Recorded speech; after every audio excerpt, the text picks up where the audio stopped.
Good evening to you all again. Welcome and thank you for joining us. We have a packed house tonight and we are of course grateful and thrilled by it. Before I start, may I ask Advocate Vusi Pikoli, please give him a round of applause. He's here.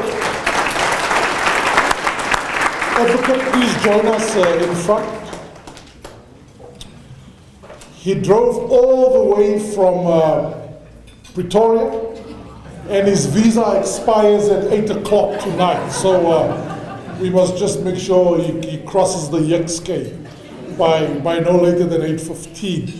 Also co-hosting the event tonight, and I'm thrilled that we're working again with Professor Patrick O'Brien, the Dean of Law, but the person that will do the honors on behalf of the law faculty, Professor David de Villiers. Prof, please join us in front.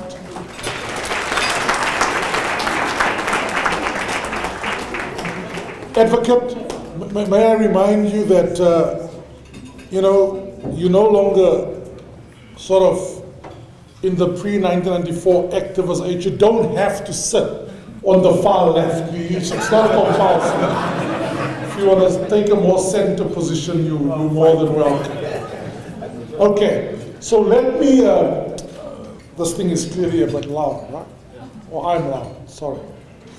Let me, on behalf of Dr. Rukeya Bauer and her excellent team in the UJ Library, on behalf of Professor Patrick O'Brien and the Faculty of Law, and on behalf of my boss, Viwekoti, yes, you heard right, I report to the secretary. She clearly runs the office, I just take instructions from her. But on behalf of the Sarchi Chair for African Diplomacy and Foreign Policy, and let me also on behalf of the Vice Chancellor and members of the MEC welcome you tonight. The Vice Chancellor just had a brief word with the advocate. He can't join us tonight. He's just dealing with an important family matter, but the Vice Chancellor was going to join us. I see colleagues from the Faculty of Law here. Welcome to you all and thanks for partnering with us. Professor George Berry. You clearly don't want to get old, but the former dean himself, welcome. And of course, I have to single out a veteran of South Africa's liberation struggle, a man who always graces us with his presence, advocate, activist, Mr. Ishmael Kovadia. Thank you, sir. It's always a pleasure to have you here. You are all most welcome. Let me just run through the proceedings for tonight. I'll try and summarize what is clearly an impressive CV and an illustrious career on behalf of our highly respected and erudite speaker tonight, Advocate Vusi Pikoli. I'll do an introduction and a word of welcome. Advocate Pikoli will then address us for 25 minutes, or I'll give him the platform to decide how long you wish to go, after which Advocate will join Prof. Davi and myself in front for a very interactive chat. So what brought us here tonight? I must confess I was a bit jealous when just soon after Advocate Vusi Pikoli launched his book, his autobiography, a fascinating read, my second initiation, the autobiography of Vusi Pikoli, came out in October last year and had some fantastic book launches. In Cape Town, I personally attended the one in Sandton, and I decided, well, they can't steal UJ's thunder, so I'm going to invite Advocate to come and speak to us as well. I should tell you the book is doing exceptionally well. Between October of last year and January of this year alone, the book sold 15,000 copies. Now I can tell you, if some of my badly written books could sell so much, I would retire and buy some of you out and start my own university. Sorry, a satellite campus of UJ. Let me just get that right. But well done, Advocate, on a splendid book. Let me say a word of introduction about our guest speaker tonight, and we're really thrilled and honored to have Advocate Pikoli here. Currently, I asked him, so what are you doing at the moment? Sort of, you know, how do you pay the bills? And Advocate, without hesitation, says, I'm a full-time practicing legal activist. Sits on a number of boards, just finished a very important exercise with former Constitutional Court Judge Kate O'Regan. I think it's called, Advocate, the O'Regan Commission, looking at the very tense relationship between the police and communities, particularly in the Western Cape area. They just finished their report, and it's clearly going to make a very important contribution. Advocate sits on a number of boards, including a private sector board, the board of the anti-corruption NGO, and I have to single it out because I failed dismally in this respect, so I'm going to single this out.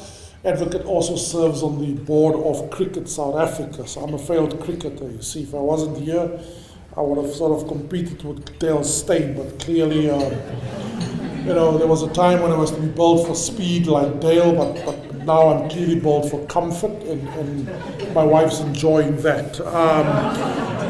Advocate matriculated at St. John's College in Umtata, 1974, Advocate. After which went to Fort Hare to register for a B-Proc qualification. And as with many principled, highly dedicated activists, in his last year of studies at Fort Hare, he was expelled, after which he went to Lesotho, finished his studies of BA Law at the University of Lesotho, and after that an LLM at the University of Zimbabwe. Very active in exile politics, comes from a strong black conscious background. Advocate was the first special advisor to the first Minister of Justice in a democratic South Africa, Minister Dalla Oma. Of course, a man who left an indelible mark on South Africa's justice system. Advocate was his special advisor in 1994, after which becoming Deputy Director General in the Department of Justice, followed by being appointed as Director General in the Department of Justice. And then, of course, those interesting moments in his life.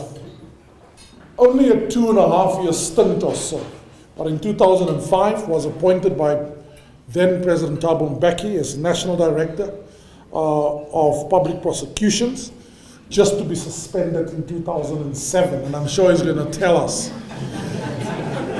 what exactly happened. In fact, I want to know in particular, Advocate, what happened on that flight to Chile? What did you discuss with the President?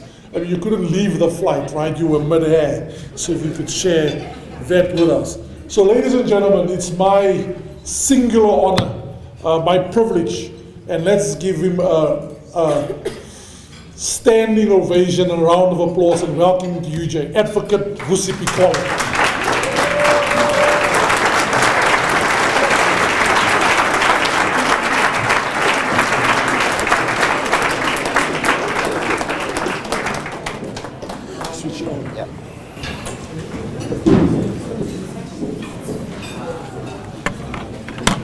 Thank you, Chris.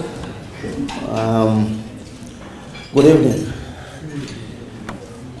Let me thank the University of Johannesburg for this invitation, particularly the two faculties, Faculty of Law and the Faculty of Humanities, as well as the library. Let me also acknowledge the presence of my lovely wife, who has decided to accompany me from Pretoria.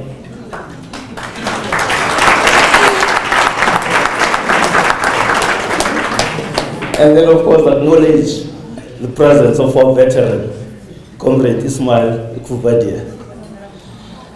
Chris has already acknowledged him. Let me acknowledge also the staff of the university and the students who are here, and all the organizers of this occasion. As a lawyer, one of the first things I was trained in was to stand up, speak up, shut up, and sit down. That's what I will do. And also, I'm glad to link up again with Danny, Professor de Villiers, a former prosecutor. It's always good for us to meet from time to time.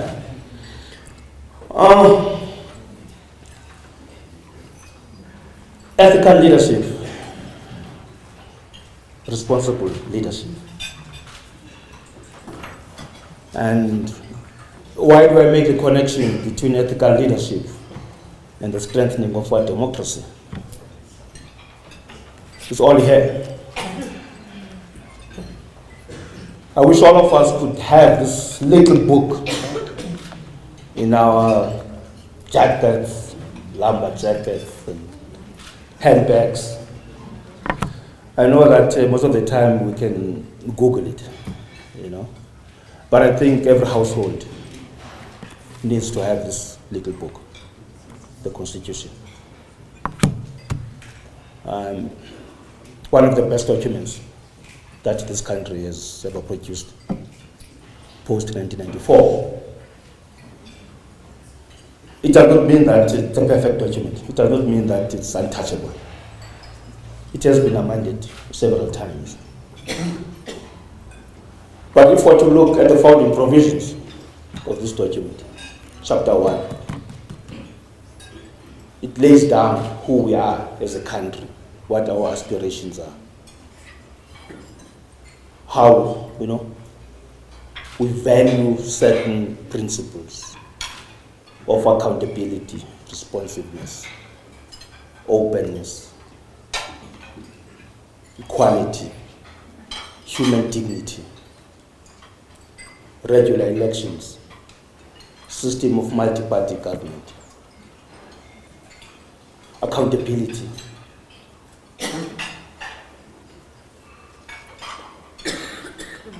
Tells you about Chapter 2, the Bill of Rights. It's a wonderful document. And perhaps for you to understand why I later took certain decisions in my life, which has all been captured in the book that I co-authored with Mandy Winner, my second initiation, the memoir of Vusi Pikoli.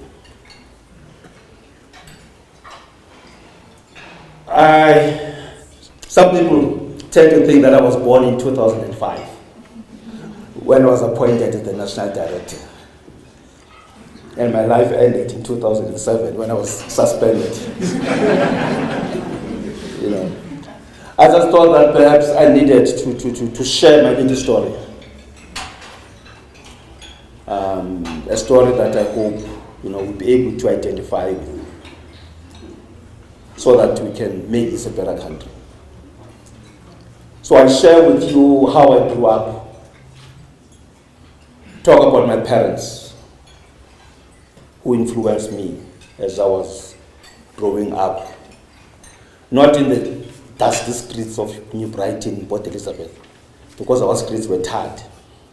when I was born there. You know, those early influences, when I was a choir boy in church, when I joined the Boy Scouts movement, on my own, I promised to do my best to do my duty to God and my country and to help other people at all times and to obey the Scout law. All the values that we were taught as a Scout helped to shape my outlook.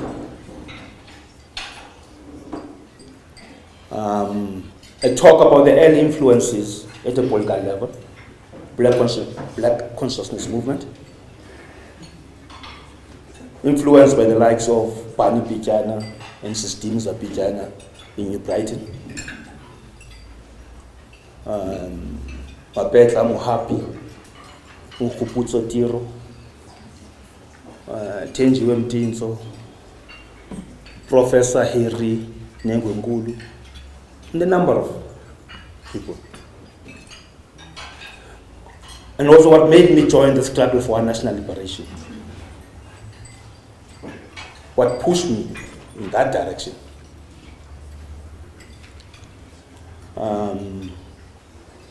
My participation at university, what I did, and perhaps didn't do.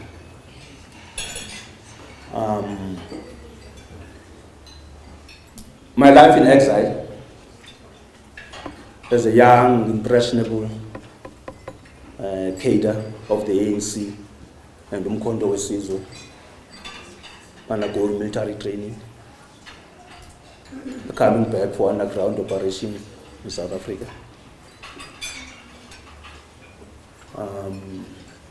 Influenced by the likes of Chris Sandy, Amelia Bota, Lihlonolo Muloi, was a general, late general now. And then, of course, this is a period a period basically pre-liberation.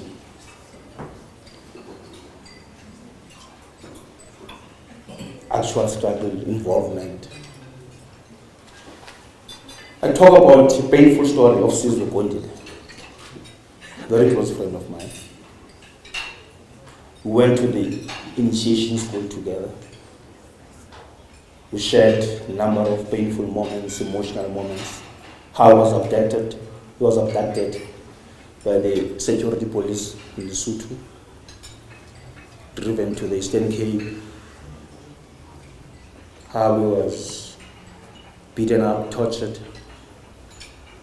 driven to Komati Port in the then Eastern Transvaal, near the Mozambican border. How he was poisoned, shot in the head. They bent him, put his body on a pile of food, whilst they were having braai and beer. Painful story of Sizwe Gondile, which is a story I wanted also to tell. But also it's a story about how we need to make the necessary connections. The dialectical link before liberation, during the process of the struggle, what we were committed to, what we had hoped we would do on coming back to South Africa, a liberated South Africa, linking it up with post-1994 period, where the government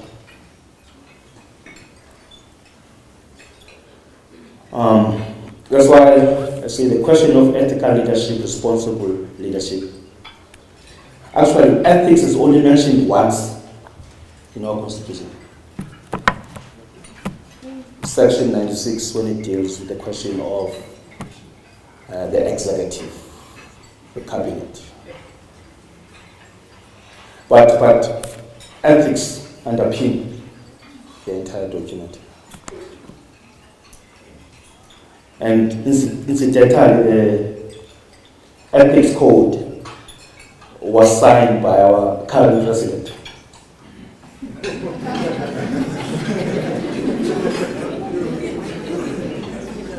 You know, and countersigned by the late Professor Karasma. This was in 2000. But the act itself, the members' ethics, Members Executive Ethics Act was adopted in 1998. Talks about lawful issues. We've got Chapter 9 institutions which are there to strengthen democracy in this country. A well thought out chapter. You have the public protector, you've got the Human Rights Commission, you've got your Commission on Gender Equality, you've got your Commission on Language and Cultural affairs. We have got the Auditor General, a number of institutions. Those institutions were set up to strengthen our democracy in this country. But what is the sore point is that some of them enjoy no respect. Not members of the public, but the executive, which is supposed to be promoting those institutions. We're sitting here today with a report of the public protector on Ingandla, and it's not being acted on. There was a feeble attempt towards the end of the term of the last administration to set up an ad hoc committee. And we all know how it was frustrated in terms of actually doing its work. Come the new administration, we haven't had of any attempt to try and set up a committee to look at that report. We were sitting with the report of the SAPC, where adverse findings have been made by the public protector. And we have a minister recently appointed who has acted against that report. And yet we expect the general public to then respect these institutions that we've set up. It cannot be.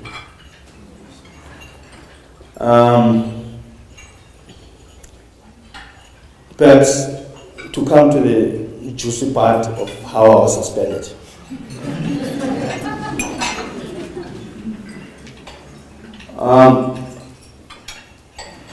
Members of the executive,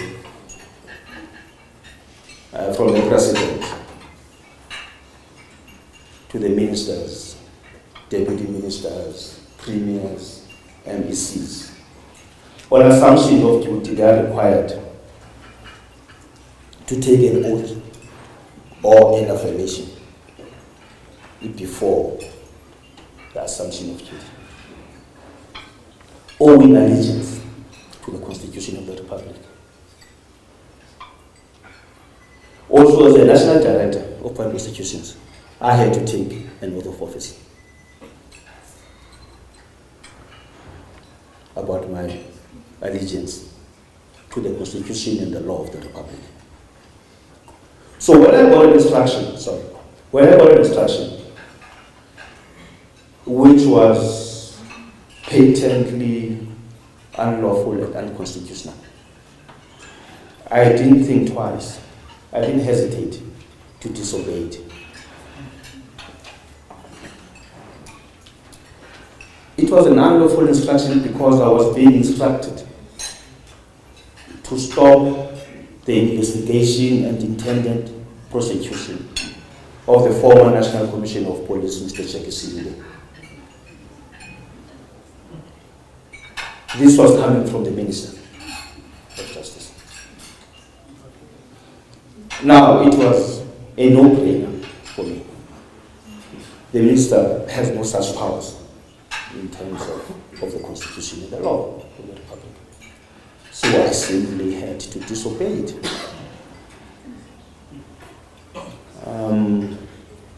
When I was later then asked to resign before my actual suspension, I couldn't understand why. Perhaps, I was naive and I'm still naive. I couldn't understand why. I said, I can't. Why should I? And then the minister said, no, because there's no longer trust between you and I. I said, but minister, you know that is not true. And she said to me, Vusi, it's all about integrity. But I'll talk one day. I'm still waiting for the day that the minister talks, or the former minister, on these issues. So I said, Minister, I'm not going to resign. One, because we need a due process. If there's anything wrong that I've done, then there has to be a due process. I can't just resign. Two, I'll be lying to myself and to the nation. Because I'll have to find an excuse why I resigned 2 years after my appointment. I would resign and then perhaps emerge as an ambassador in Saudi Arabia.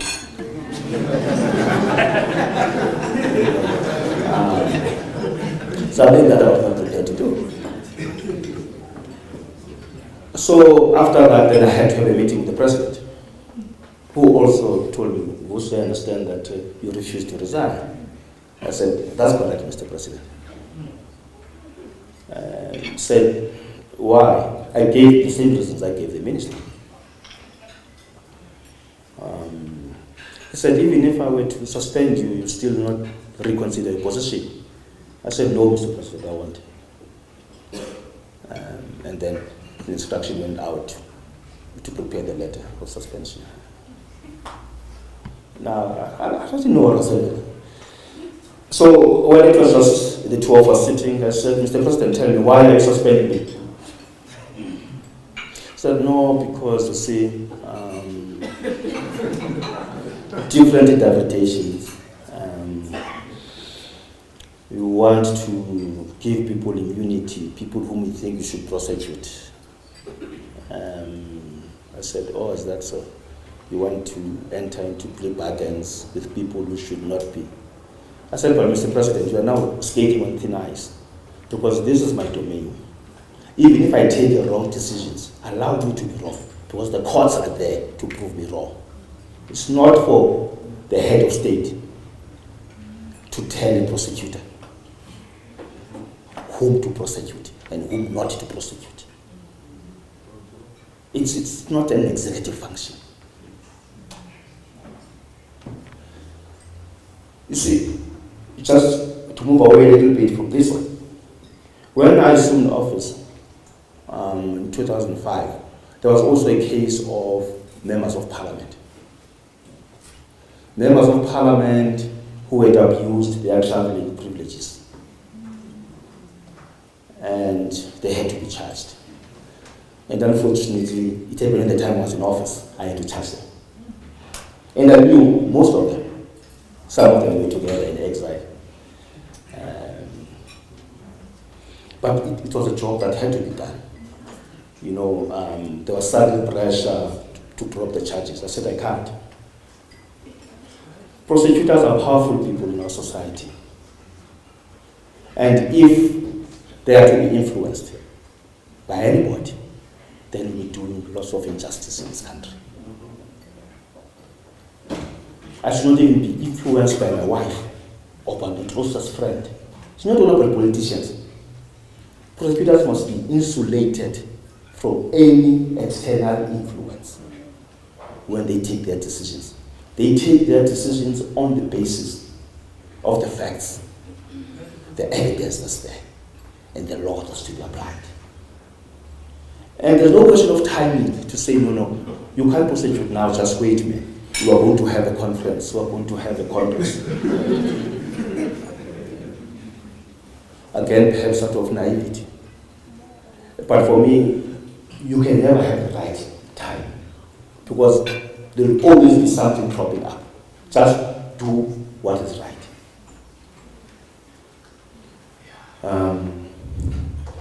Unfortunately, my term of office, was quite a big one, because I moved into office at the end of the Shabir Sheikh matter.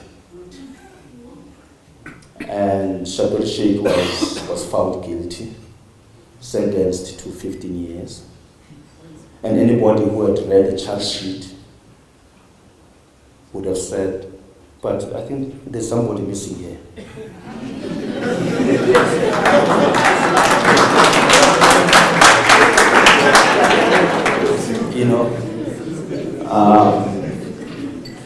So I had to look, at the judgment,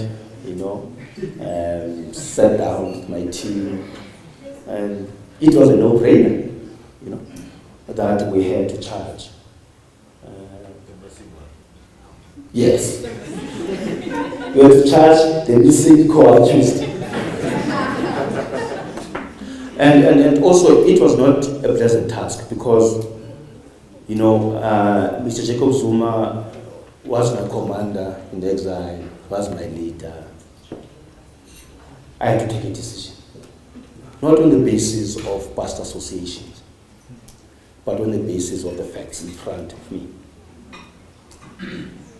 So I had to be courteous enough to go to his office in Luthuli House. He was the deputy president of the ANC at the time.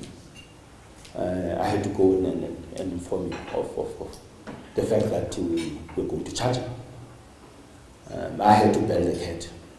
It was not a pleasant experience, but it had to be done. Another close friend of mine, Advocate Ngwawala Mahlodi, very close. When I got into office, there was a file on my desk that I had to deal with in terms of the charges that he was facing. Ngwawu is a close brother for me. But I had to call him. I said, bro, job. There's nothing personal about it, but it's a matter that we've got to deal with. And I hope we've got something that will make you get out of this. So the point I'm trying to make here, as a country, we need to respect our institutions of state. We must never allow this hard fought for freedom and independence to perish because we are afraid of standing up, of speaking up against what is wrong. Comrade O.R. Tambo used to tell us that as comrades of this organization, the ANC, we need to distinguish between loyalty to the organization, that is unquestionable loyalty to the organization, and unquestioning loyalty. Now, it is unquestioning loyalty that threatens to destroy our democracy in this country. Because unquestioning loyalty allows us to keep quiet when we should be speaking out. My children, say to me most of the time, you are exhibiting all the symptoms of an abused wife, a battered wife. You don't want to leave this organization, and yet, most of the time we are in trouble with the same organization. When I left government, I went to the private sector. But again, I found myself out of the private sector because of political meddling again. The story here is that I never thought I'd ever be a writer. But I think all of us have got legal stories to tell. This is an academic institution. this is where we should be debating issues. We need critical minds that are inquisitive, critical minds that are fearless in terms of engaging ideas. Whether this then becomes a center of excellence depends firstly on the teaching staff in terms of their commitment to ensuring that this is an institution of excellence. It also depends, on the part of the students themselves in terms of engaging them, and similar commitment to ensure that we do conduct the research that will be of benefit to the country. We don't want uncritical minds. We don't want praise singers. We don't want cheerleaders. We want a free expression of ideas. I started, I'm not sure how much time I have, I think I've got, I might have extended my time. You're the prosecutor. You see, I started off, about who I am, where I come from. This is what is in the book, talking about my family. You would know that from, the ancient Chinese philosopher, Confucius, who talks about everything starts with two people. Happy couple makes happy families and all that. To Karl Marx, who speaks of the family as the basic unit of society. So then we need to have these foundations in our homes. Because our socialization, as we interact with our environment, shapes us to be who we are. Therefore, we must never underestimate the question of parenting. Even when we celebrate all these days, Mother's Days, Father's Days, we have got men who have produced children who are not fathers, who do not know the responsibility of parenting. And lastly,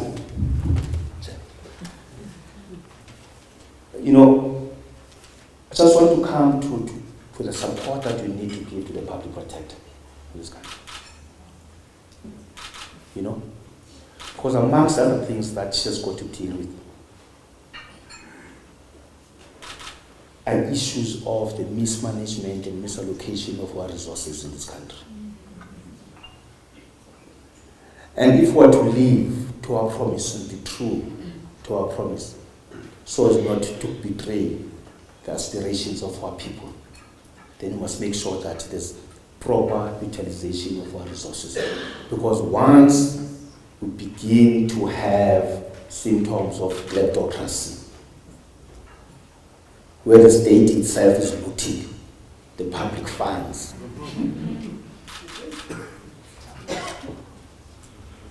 where are the services going to come from? How are we going to be able to deliver on the services? If we speak of a better life for all, then let it be a better life for all, not a better life for some. I've spoken too much. Thank you.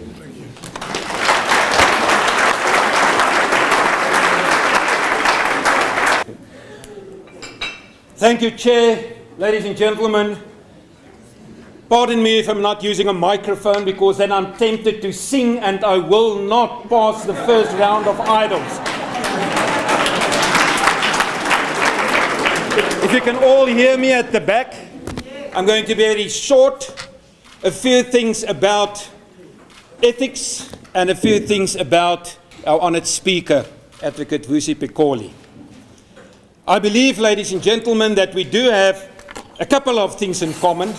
Our history went different ways. There were very, very dissimilarities, but a couple of similarities. We matriculated the same year.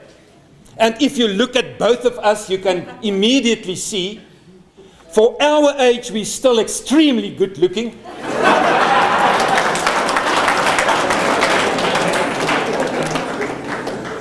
Ladies and gentlemen, if my colleague, Prof. Chris, is going to write a successful book, he must first be suspended and fired, and then he will be successful.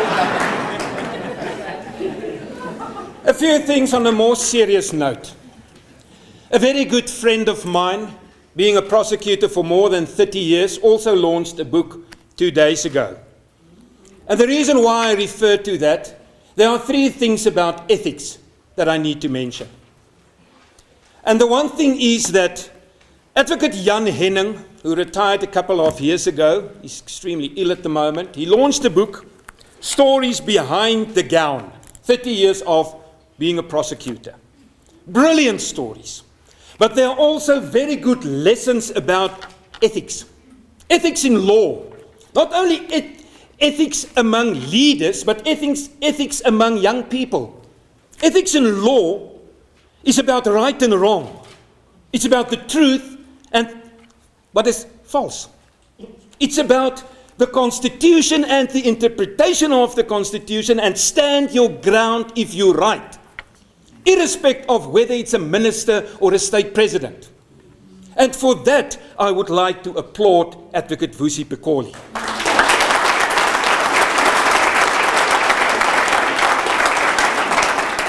There's no better way than your former enemies, people that prosecuted under the security laws in the past, will give you a compliment.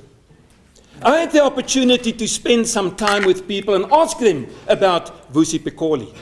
The last couple of days and even before that. In 2004-05, when it became news that the new National Director of Public Prosecutions is about to be Advocate Vusi Pikoli, and some of the advocates, state advocates that I spoke with said, we are not sure that he's the right guy for the job. He's an administrator, he's the DG, he's a Director General, he sits there in an office. What does he know about prosecutions? He did his legal studies in other countries. What does he know about South African law? My very good friend, Professor George Barry, always when we played golf said, this golf course is a golf course's golf course. That man was a prosecutor's prosecutor.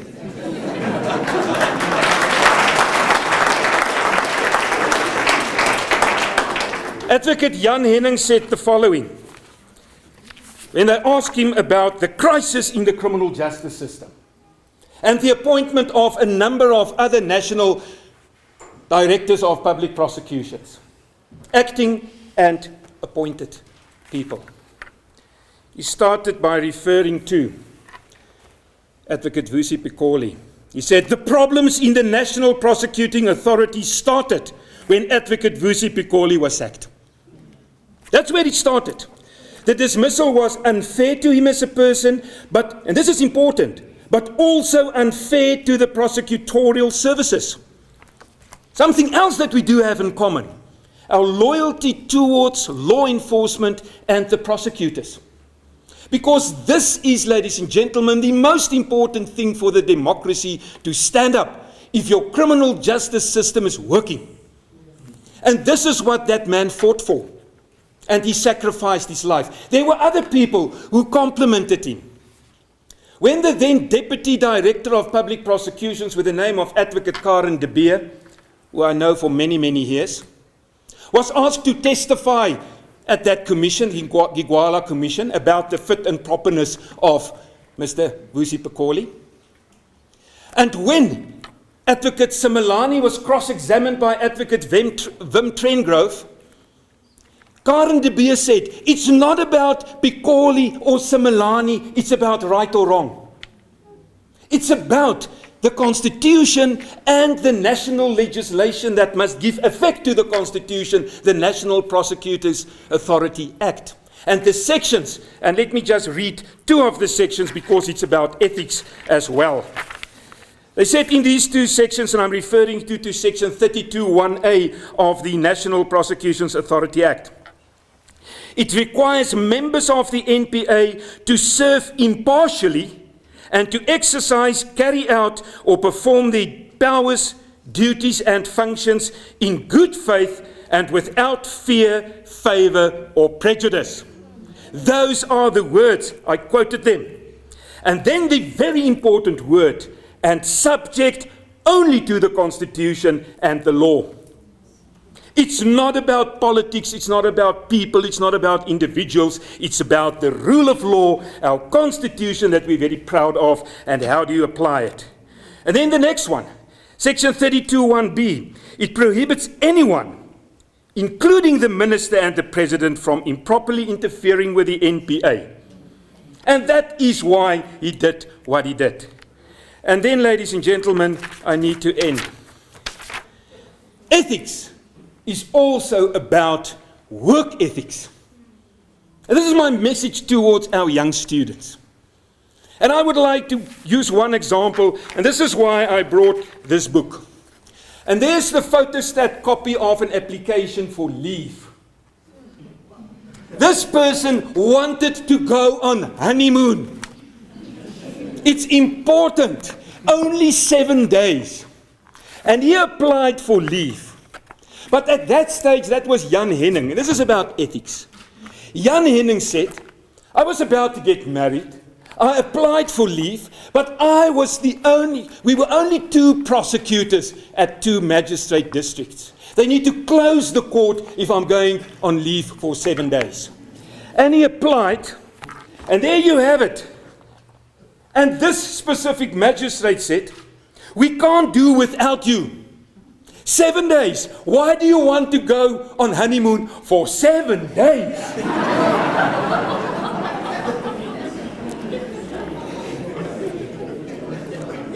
And he changed the application. He made the 701. You can go for 1 day after your wedding. And listen to this. It was unpaid leave. This is the proof. And in the story he said, my work was more important than my honeymoon. I don't think his wife agreed to that.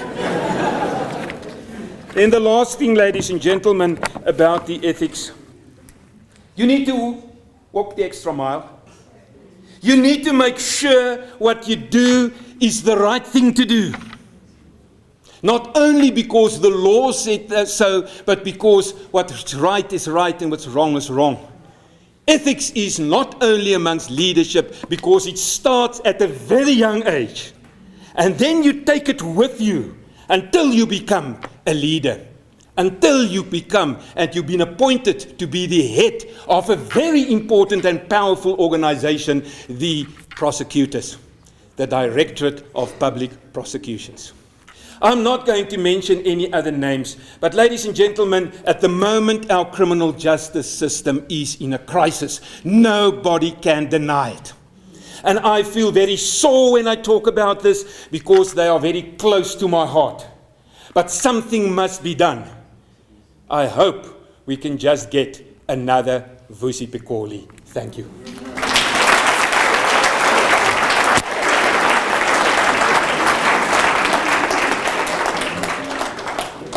Wow.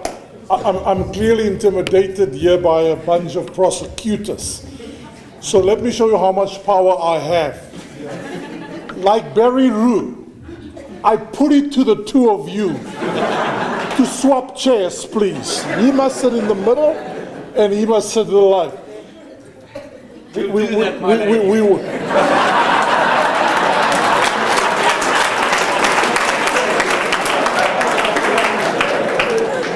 I walked into that one, eh? You just called me my lady. 2 other things on a very serious note. You heard Prof. Davi started off by saying the 2 of them, I was clearly excluded, are exceptionally good-looking men. He said that. Just for your information, Prof. Davi, my 8-year-old daughter says her future is bright. She's got a mother's brains and a father's looks. Here comes the blackmail. So eat your heart out. Second one, I leave it up to the brave people like Vusi Pikoli. For a 15,000 sales, please don't fire me. Please don't suspend me. As long as my honor students and my second year students buy my book, I'm happy. I'm okay. Right. This was fascinating. This was deep. I don't think you need more proof that not only is Advocate Pikoli a man of deep principle and conviction, but he walks the talk in terms of ethics. He was frank. He touched on very, very sensitive and delicate issues. He pulled no punches. He's indeed a brave man. Prof. Davi then just rubbed it in, reinforced that we need a very strong criminal justice system, and our criminal justice system is shaky at the foundations at the moment. There's a beautiful narrative that runs to Advocate, almost an ambassador. I wanted to ask you why Saudi Arabia, by the way. I hope it wasn't for the oil, but we won't go there. But a very beautiful narrative running through his memoirs. It is how he grew up with a value system from childhood, reinforced by parents, how those values carried him through the tough times in exile, and how in the post-liberation period, in the age of democracy, he could even tell friends that when it comes to justice, justice must not only prevail, it must be seen to be done. He's paid heavy prices, but he's lived to tell the tale. Fascinating indeed. Okay. Keep it crisp, not crisp with a P. Short, to the point. Make your intervention, your comment, and Prof, you and I will just interject intermittently, just ask questions, drag out more stuff from Advocate Pikoli. By the way, Advocate, that trip to Chile, was it to Chile, by the way? Was it to Chile? With the former president. I really want to know what you discussed on that plane. It was just before the former deputy president was recalled.